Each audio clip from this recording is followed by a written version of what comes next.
Sa mundo, sabi nila, nothing is perfect. Pero sa kulinarya, meron.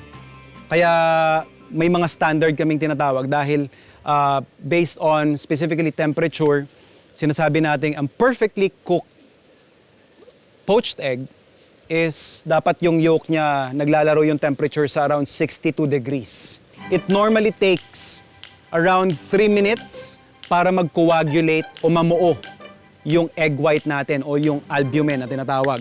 And to help, siguro mas mapadali yung pag-coagulate na yon, we will be using acid or vinegar.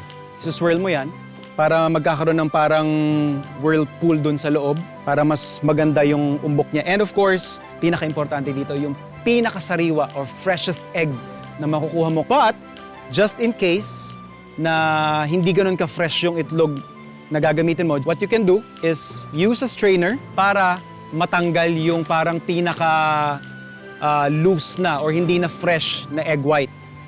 You can go ahead and dunk doon sa ating simmering water. It would also help kung meron kang ice bath na nakaabang just in case na kunyari sa mas matagal mo pang oras isuserve yung poached egg mo. What we're after here is the presentation side.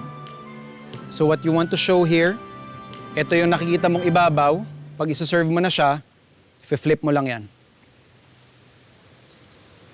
And there's your perfectly cooked poached egg. Gawa tayo ng bacon pasta.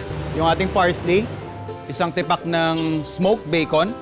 We're just going to cut it into lardons. Lalagay lang natin sa pan to render yung fat. Pwede na nating lagay yung ating pasta. Season lang natin generously ng ating salt. I'm sure nagtataka kayo kung wala ba tong sauce or kahit anong idadagdag. Actually, sagot dyan is wala na. Yung excess water na meron dun sa pasta natin would actually serve as an emulsifier. Or actually magkakaroon ng emulsification na mangyayari dito sa pan natin. Meaning, yung oil at saka yung pasta water, pag tinosa natin yan, para siyang bubuo ng thick sauce doon sa pasta natin. O diba mukha na rin siyang saucy? Right? Just like that. Pwede tayo mag-serve.